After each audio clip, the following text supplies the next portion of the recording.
வா என்று அழைக்கும் அண்ணாமலை.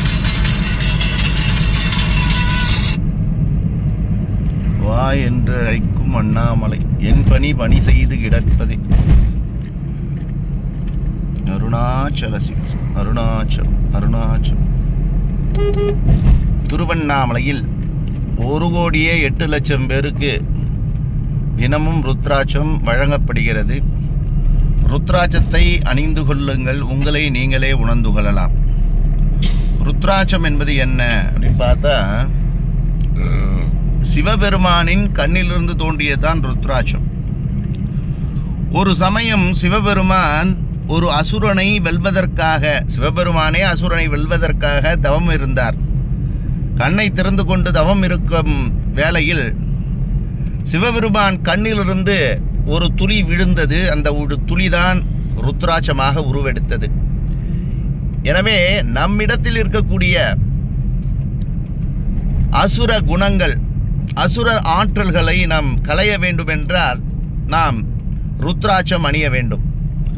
5 முக ருத்ராட்சம் அணிய வேண்டும். எதற்காக 5 முகம் என்றால், நீர், நிலம், நெருப்பு, காற்று, ஆகாயம் என்று பஞ்சபூதமும் நம் உடலில் இயங்கி கொண்டிருக்கிறது. பஞ்சபூதம் தான் இந்த உலகத்தையே இயக்கி கொண்டிருக்கிறது.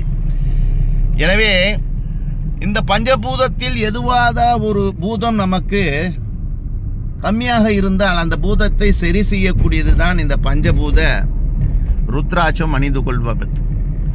நீர்த்தன்மை சற்று நமக்கு குறைவாக இருந்தாலும், நெருப்புத்தன்மை நமக்கு குறைவாக இருந்தாலும், ஆகாயத்தன்மை குறைவாக இருந்தாலும் நம்மளுடைய உடம்பை சமநிலையாக ஆக்கக்கூடியது தான் இந்த ருத்ராட்சம். எனவேதான் என்னையும் ஒரு பொருளாக்கி சிவபெருமான் இந்த ருத்ராட்சத்தை வழங்குவதற்காக வெள்ளி, சனி, ஞாயிறு இந்த 3 நாளும் காந்தம் போல இழுக்கக்கூடிய அண்ணாமலைக்கு நான் வந்து கொண்டு இருக்கிறேன்.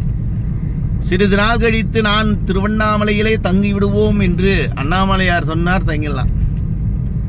நம்ம கையில் எதுவுமே இல்லை. அண்ணாமலையார் நினைச்சா என்ன வேணாலும் செய்யலாம். எனவே அனைவரும் இந்த ருத்ராட்சத்தை அணிந்து கொள்ளுங்கள். திருவண்ணாமலை நோக்கி பயணம் மேற்கொண்டு இருக்கிறோம்.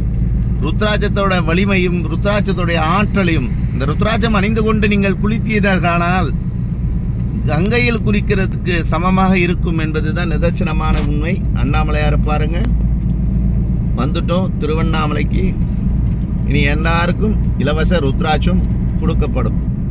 14 கிலோமீட்டர் தான் அண்ணாமலை. திருச்சிற்றம்பலம், தில்லையம்பலம், சிவசிதம்பரம், அருணாச்சலம்.